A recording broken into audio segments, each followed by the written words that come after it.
Hello student, मैं उत्तम कुमार महर्षि आपका एक बार फिर से स्वागत करता हूं मेरे इस यूट्यूब चैनल में। आज हम शुरू करने जा रहे हैं प्लांट रिप्रोडक्शन, जिसमें उनका सेक्सुअल रिप्रोडक्शन जो होगा उसकी थ्योरी हम अपने वीडियो के अंदर देख चुके हैं। तो उससे संबंधित कुछ जो ऑब्जेक्टिव टाइप क्वेश्चन है उनका हम अध्ययन करने जा रहे हैं। लगभग हम 25 क्वेश्चनों का यहाँ पर अध्ययन करेंगे, जो कि आपको प्लांट रिप्रोडक्शन समझने के लिए कारगर साबित होंगे, उसमें सहयोग करेंगे आपको प्लांट रिप्रोडक्शन समझने में। तो सबसे पहला हमारा क्वेश्चन है, आवर्तबीजी यानी एंजियोस्पर्म पौधों में प्राय नहीं पाए जाते हैं। यानी एंजियोस्पर्म प्लांट सामान्यतः कहाँ पर नहीं पाए जाते। आपको पता है एंजियोस्पर्म सबसे ज़्यादा विकसित प्रकार के पादप हैं, तो वो लगभग हर जगह पर मिलेंगे। लेकिन यदि इनके ऑप्शन के आधार पर देखें तो पहाड़ी क्षेत्रों में मिल सकते हैं, उष्णकटिबंधीय क्षेत्रों में बिल्कुल मिलेंगे, ठंडे प्रदेशों में, ठंडे प्रदेश के जलाशयों में यहाँ पर भी एंजियोस्पर्म के प्लांट मिल सकते हैं। लेकिन यदि अपने देखें समुद्री, ज़्यादातर आपको बता दें कि एंजियोस्पर्म प्लांट जो हैं वो स्थलीय क्षेत्रों में ज़्यादा विकसित पाए जाते हैं। लेकिन समुद्रों में जहाँ तक इसका उत्तर होना चाहिए वो क्या होगा, समुद्री जल में एंजियोस्पर्म प्लांट्स नहीं पाए जाते हैं। जो भी ऑब्जेक्टिव टाइप क्वेश्चन होते हैं उनको जल्दबाजी में हल करने के बजाय उनके सभी ऑप्शनों पर हमें गौर करना चाहिए, वरना कभी बिल्कुल आसान सा प्रश्न भी हमारा गलत हो सकता है। दूसरा क्वेश्चन, पुष्पी पौधों के पीढ़ी एकांतरण की कौन सी पीढ़ी सबसे अधिक विकसित है। आपको पता होना चाहिए कि जो भी प्लांट्स हैं उनमें दो जनरेशन पाई जाती हैं, गेमेटोफाइटिक और स्पोरोफाइटिक, यानी युग्मकोद्भिद अवस्था और बीजाणुद्भिद अवस्था। जो शुरू के दो वर्ग हैं थैलोफाइटा और ब्रायोफाइटा, उनमें युग्मकोद्भिद पीढ़ी जो है वो ज़्यादा विकसित पाई जाती है, जबकि लास्ट के तीनों टेरिडोफाइट, जिम्नोस्पर्म और एंजियोस्पर्म, इनके अंदर इनकी बीजाणुद्भिद अवस्था सबसे ज़्यादा विकसित पाई जाती है। पुष्पीय पादप यानी जिम्नोस्पर्म और एंजियोस्पर्म, इनमें बीजाणुद्भिद अवस्था, क्योंकि लास्ट के दोनों हैं जिम्नोस्पर्म और एंजियोस्पर्म, इनकी जो पुष्पीय पादप यानी जिम्नोस्पर्म और एंजियोस्पर्म, तो इनमें बीजाणुद्भिद अवस्था जो है वो ज़्यादा विकसित पाई जाती है। तो हमारा आंसर हो गया बीजाणुद्भिद। इसके अलावा यदि देखें मटर, सेम, गेहूं, कैप्सेला किस कारण से एंजियोस्पर्म है, तो एंजियोस्पर्म में देखें कौन कौन से गुण पाए जाने चाहिए। बीज, तो बीज जो हैं वो जिम्नोस्पर्म और एंजियोस्पर्म दोनों में पाए जाते हैं। संवहनी ऊतक यदि वैस्कुलर बंडल की यदि चर्चा करें तो हम वो पाए जाते हैं टेरिडोफाइटा, जिम्नोस्पर्म और एंजियोस्पर्म तीनों में। परागकण, ये पुष्पीय पादप जिम्नोस्पर्म और एंजियोस्पर्म दोनों में पाए जाते हैं। लेकिन फल देखें तो फल जो हैं वो केवल एंजियोस्पर्म प्लांट्स में ही पाए जाते हैं। तो मटर, सेम, गेहूं, कैप्सेला को हमने एंजियोस्पर्म में क्यों रखा, क्योंकि इनके अंदर फल पाए जाते हैं। अकेले बीज देखें तो जिम्नोस्पर्म और एंजियोस्पर्म दोनों में है। संवहनी ऊतक देखें तो टेरिडोफाइटा, जिम्नोस्पर्म और एंजियोस्पर्म तीनों में है। लेकिन फल केवल किस में पाए जाते हैं, एंजियोस्पर्म में ही पाए जाते हैं। तो इन सभी को हमने एंजियोस्पर्म में क्यों रखा, क्योंकि इनके अंदर फल पाए जाते हैं। जीवन चक्र का सबसे अधिक विकसित बीजाणुद्भिद किस में मिलता है, यानी इनमें से ऐसा कौन सा प्लांट है जिसमें बीजाणुद्भिद अवस्था सबसे ज़्यादा विकसित पाई जाती है। यदि हम फ्यूनेरिया को देखें तो ये ब्रायोफाइट है, जिसमें युग्मकोद्भिद ज़्यादा विकसित होती है, बीजाणुद्भिद कम। रिक्शिया भी ब्रायोफाइट है, तो इसके अंदर भी इनकी जो युग्मकोद्भिद अवस्था है वो ज़्यादा विकसित होती है, बीजाणुद्भिद कम। तो ये दोनों तो होंगे नहीं। फर्न देखें तो फर्न है टेरिडोफाइटा, टेरिडोफाइटा में बीजाणुद्भिद होता है, ज़्यादा प्रमुख होता है। लेकिन कैप्सेला जो कि एंजियोस्पर्म का प्लांट है, इस कैप्सेला में तो बीजाणुद्भिद सबसे ज़्यादा विकसित मिलेगा। तो इन दोनों में बीजाणुद्भिद विकसित है, कैप्सेला में भी और फर्न में भी। लेकिन इन दोनों में यदि तुलना की जाए तो सबसे ज़्यादा विकसित किसका है, कैप्सेला का। तो हमारा उत्तर हो जाएगा कैप्सेला। एक पुंकेसर में संवहनी संरचना होती है। संवहनी संरचना का मतलब है वैस्कुलर बंडल। तो वैस्कुलर बंडल किस में पाए जाते हैं, ये अपने को देखना है। वैस्कुलर बंडल पाए जाते हैं कि नहीं पाए जाते, और पाए जाते हैं तो कितने पाए जाते हैं। तो आपको बता दें, पुंकेसर में सबसे महत्वपूर्ण हिस्सा है परागकोश, जिसमें 2 पालियां पाई जाती हैं, और उन दोनों पालियां आपस में संयोजी के द्वारा जुड़ी रहती हैं, कनेक्टिव के द्वारा जुड़ी रहती हैं, और उसी कनेक्टिव में एक वैस्कुलर बंडल पाया जाता है। तो वैस्कुलर बंडल यानी श्वैनी संरचना पुंकेसर में कहाँ पर मिलेगी? परागकोश के संयोजी भाग में, जिसके द्वारा कनेक्टिव के द्वारा जो दोनों पालियां जुड़ी रहती हैं, उसी कनेक्टिव में एक वैस्कुलर बंडल पाया जाता है। तो हमारा उत्तर हो गया एक वैस्कुलर बंडल। परागकोश की सबसे आंतरिक परत, बिल्कुल आसान सा क्वेश्चन, अपने को पता होना चाहिए। परागकोश में 4 परतें पाई जाती हैं। सबसे बाहर की ओर एपिडर्मिस, फिर एंडोथीशियम, फिर मिडल लेयर, और सबसे अंत में सबसे भीतर की ओर पाई जाती है टेपिटम। तो इसने पूछा है परागकोश भित्ति की सबसे आंतरिक परत कौन सी है, तो हमारा उत्तर हो जाएगा टेपिटम। क्वेश्चन नंबर 7 की ओर चले। परागकोश में सबसे भीतर की ओर टेपिटम होती है, जिसका कार्य क्या है? सफुटन? बिल्कुल नहीं। सफुटन में तो योगदान होता है केवल एपिडर्मिस और एंडोथीशियम का। सुरक्षा करने का भी प्रमुख कार्य है एपिडर्मिस और एंडोथीशियम का है। यांत्रिक शक्ति बिल्कुल प्रदान नहीं करती। टेपिटम का वैसे तो कई सारे कार्य हैं, लेकिन सबसे प्रमुख कार्य है पोषक पदार्थों को प्रदान करना। टेपिटम और मिडल लेयर दोनों का प्रमुख कार्य क्या होता है? पोषण प्रदान करना। अगला क्वेश्चन है, कैप्सेला के परागकोश में प्रप्रसूतक कोशिकाओं से बीजाणुजन कोशिकाओं के अतिरिक्त और क्या बनती है? तो अपने को पता होना चाहिए, जो आर्चिस्पोरियल सेल हैं, प्रप्रसूतक कोशिकाएं हैं, वो 2 प्रकार की सेल्स निर्मित करती हैं। एक तो बीजाणु जनक कोशिका और दूसरी निर्मित करती हैं भीति कोशिका। तो बीजाणु जन कोशिकाओं से लघु बीजाणु बन जाएंगे, और जो भीति कोशिकाएं उनसे भीतियां बनती हैं। तो यहाँ पर हम देखें तो सारी की सारी भीतियां बताई गई हैं। ऑप्शन पर गौर किया जाए तो एपिडर्मिस, एंडोथीशियम, मिडल लेयर, बिल्कुल नहीं, एपिडर्मिस उत्पन्न करने में योगदान इनका नहीं होता। इसमें भी देखें तो एपिडर्मिस है, तो एपिडर्मिस उत्पन्न करने में योगदान नहीं होगा। यहाँ यदि देखें तो endothecium, middle layer, tapetum, middle layer, endothecium और टेपिटम, ये दोनों उत्तरों पर गौर करने की बात है। ये इनमें 3-3 जो परतें दी गई हैं वो सभी प्रप्रसूतक कोशिकाओं से बनती हैं। एपिडर्मिस तो बिल्कुल नहीं बनती, तो ये दोनों ऑप्शन तो कट जाएंगे। इनमें देखा जाए तो इनमें क्रम आगे पीछे कर रखा है, तो क्रम अपने को देखना है, तो क्रम मिडल लेयर नहीं होता, मिडल लेयर के बाद थोड़ी होता है एंडोथीशियम।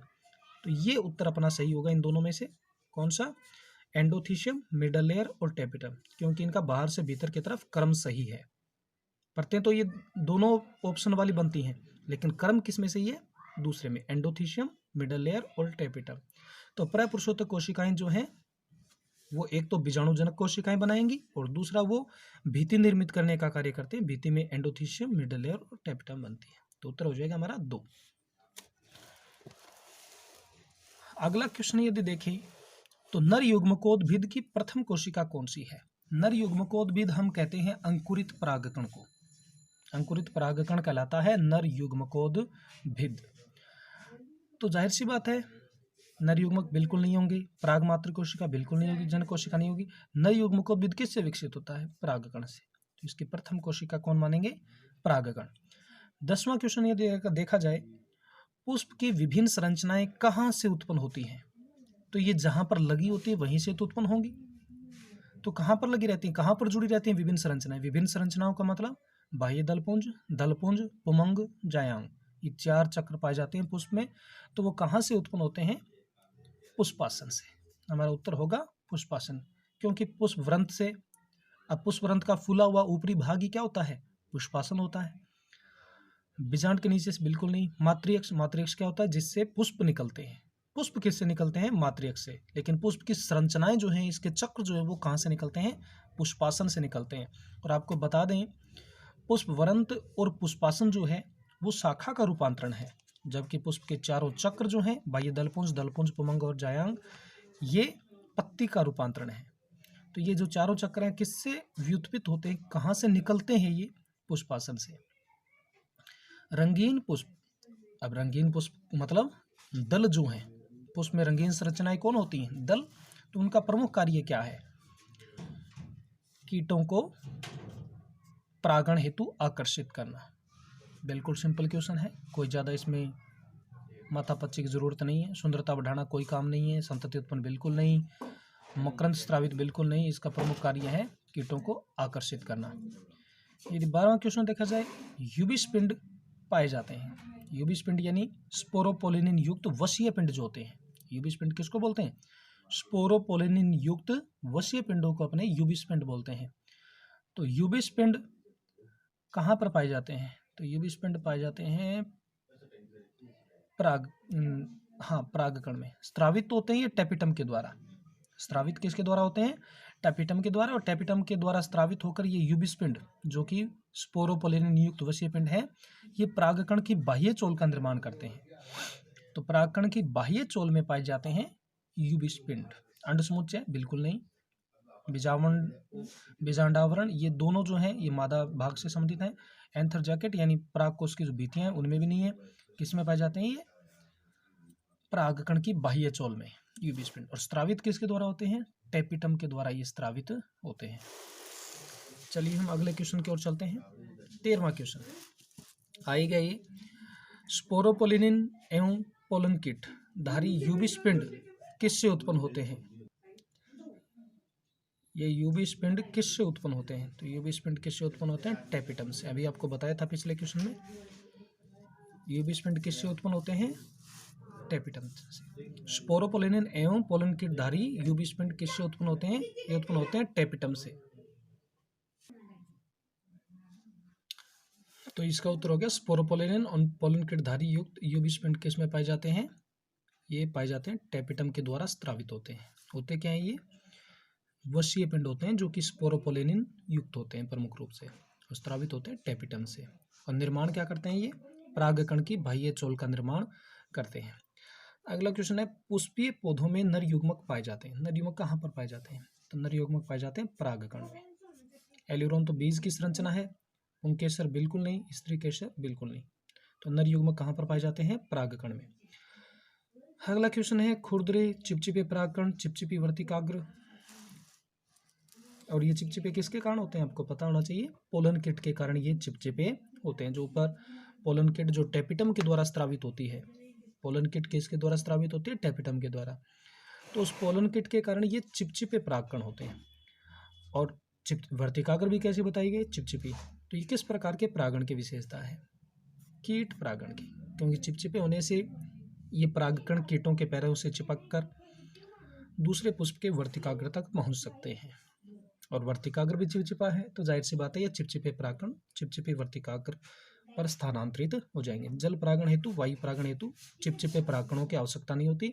वायु परागण के लिए तो परागकण शुष्क होने चाहिए, छोटे होने चाहिए, संख्या में अधिक होनी चाहिए। लेकिन कीट परागण हेतु परागकणों की विशेषता क्या होनी चाहिए? चिपचिपे। और चिपचिपे किसके कारण होंगे? पोलन किट के कारण। और पोलन किट स्त्रावित कौन करता है? टेपिटम। अगला क्वेश्चन है क्वेश्चन नंबर 16, परिपक्व होने पर टेपिटम का क्या होता है? क्या वो सुरक्षित रहती है? चिपचिपी हो जाती है? रेशेदार? बिल्कुल नहीं। यदि परागकोश परिपक्व हो चुका है, परागकोश परिपक्व हो जाता है तो ये नष्ट हो जाएंगी, क्योंकि इनका काम है परिवर्धनशील परागकणों को पोषण प्रदान करना। टेपिटम जो है वो पोषण प्रदान करते हुए नष्ट हो जाती है। और नष्ट हो गई उसके पश्चात, यानी परागकोश जो परिपक्व होगा तो केवल दो परतें बचेंगी, एपिडर्मिस और एंडोथीसियम। परिपक्व परागकोश में केवल दो परतें बचती हैं, एपिडर्मिस और एंडोथीसियम। मिडल लेयर और टेपिटम जो होती है, टेपिटम इसमें पूछा आपने से, मिडल लेयर और टेपिटम जो होती हैं वो पोषण हेतु नष्ट हो जाती हैं। अगला क्वेश्चन है, कैप्सुला में परागकणों का परागकोश से बिखराव किस अवस्था में होता है? अब कैप्सुला जो है वो एंजियोस्पर्म एंजियोस्पर्म का प्रतिनिधि सदस्य है। आपसे कहीं पर भी कैप्सुला का कुछ पूछे तो आप समझ लो एक सामान्य रूप से आपको बताना है। सामान्य यानी कॉमन रूप से क्या होता है? कैप्सुला किसका सदस्य है? एंजियोस्पर्म का। तो एंजियोस्पर्म पूछ ले या कैप्सुला पूछ लें या एंजियोस्पर्म के अधिकांश पादप पूछ लें, क्योंकि अधिकांश पादपों का जो प्रतिनिधि सदस्य है वो कैप्सुला है। और आपको बता दें, सेक्सुअल रिप्रोडक्शन का जो सर्वाधिक अध्ययन किया गया है वो भी कैप्सुला में ही किया गया है। तो बिखराव यानी जो परागकोश का सफुटन है, परागण जो है, सफुटन के पश्चात जो परागण की क्रिया होती है वो किस अवस्था में होती है? परागकण की दो कोशिकीय अवस्था में होती है। तो उत्तर हो गया हमारा 2 कोशिकीय अवस्था में परागण की क्रिया संपन्न होती है। एंजियोस्पर्म के विकास का सही क्रम क्या है?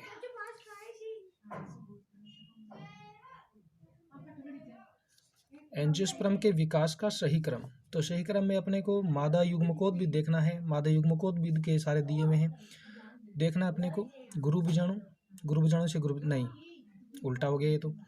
गुरु बीजाणु मातृकोशिका, उससे फिर चतुस्क भ्रूणकोश बन जाएंगे, यानी 4 गुरु बीजाणु बन नहीं भ्रूणकोश से फिर गुरु बीजाणु नहीं बनेंगे, ये भी गलत हो गया।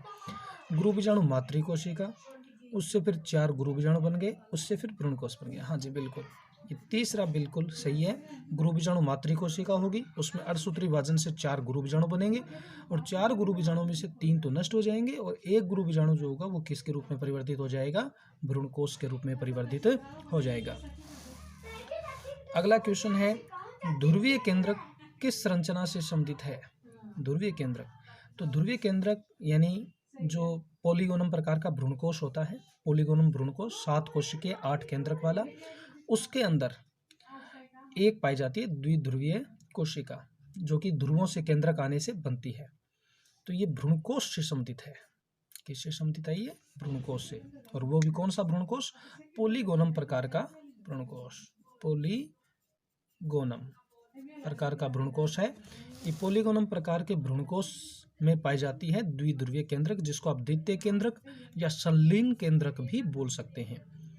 अगला है, निभागीय युग्मन किसमें पाया जाता है? निभागीय युग्मन का मतलब है पराग नलिका भ्रूणकोश में कहाँ से होकर पहुंचेगी? क्या वो निभाग से पहुंचेगी, क्या वो अध्यावरण से पहुंचेगी, या वो बीजांड द्वार से होकर पहुंचेगी? तो आपको पता होना चाहिए, निभाग से जो पहुंचती है पराग नलिका वो केवल किस में पाई जाती है? इनमें से केजुराइना के अंदर। केजुराइना में जो परागनली है वो निभाग को भेदते हुए भ्रूणकोश तक पहुंचती है। प्रफुल्लन क्या है? 21वां क्वेश्चन, प्रफुल्लन क्या है? तो पुष्पकलिका का खिलना, फूलों का खिलना ही क्या कहलाता है? प्रफुल्लन। बस ये नाम थोड़ा दिक्कत दे रहा था, शब्दावली दिक्कत दे रही है, और कोई बात नहीं है, कोई खास नहीं है, ज़्यादा इंपॉर्टेंट क्वेश्चन ये नहीं है। प्रफुल्लन क्या होता है? पुष्पकलिका का खिलना। अगला क्वेश्चन यदि देखें, बीज का परिवर्धन किससे होता है? तो निषेचन पश्च घटना है। निषेचन के पश्चात निषेचित बीजांड जो होता है उससे बीज बनता है। तो हमारा उत्तर हो जाएगा बीजांड से, क्योंकि अपने पता है अंडाशय से तो बनता है फल, अंडाशय किस में बदल जाता है? फल में। भ्रूणकोश विलुप्त हो जाता है, परागकोश से भी कुछ नहीं बनता, अंडाशय से फल बनता है, निषेचित अंडाशय से फल, और निषेचित बीजांड से क्या बनता है? बीज बनता है। परागकोश की भित्ति 4 स्तरों की बनी होती है। परागकोश की भित्ति कितने स्तरों की बनी हुई है? 4 स्तरों की। इन्हें बाहर से भीतर की तरफ क्रम में यदि अपने देखें तो आप इन सबको देखिए, टेपिटम एपिडर्मिस के बाद होती है? बिल्कुल नहीं, टेपिटम के बाद क्या होती है? एंडोथीसियम। तीसरा यदि देखें, एंडोथीसियम मध्य स्तर के अंदर की ओर होते नहीं, ये बाहर की ओर होती है। यानी इनका क्रम यदि आप देखो तो सबसे बाहर की ओर क्या होगी? एपिडर्मिस, एपिडर्मिस के बाद एंडोथीसियम, फिर मिडल लेयर, और सबसे भीतर की ओर टेपिटम। सबसे बाहर की ओर एपिडर्मिस, फिर एंडोथीसियम, फिर मिडल लेयर, और फिर टेपिटम। तो यहाँ पर यदि हम देखें, मध्य स्तर यानी मिडल लेयर जो है वो टेपिटम और एंडोथीसियम के बीच स्थित होती है। ये बिल्कुल ठीक है। मिडल लेयर जो है वो टेपिटम के बाहर और एंडोथीसियम के भीतर, यानी इन दोनों परतों के बीच में क्या होती है? मिडल लेयर होती है। 24वां क्वेश्चन ये देखें, पुष्पीय पादपों में मर्तोपजीवी कौन सा है?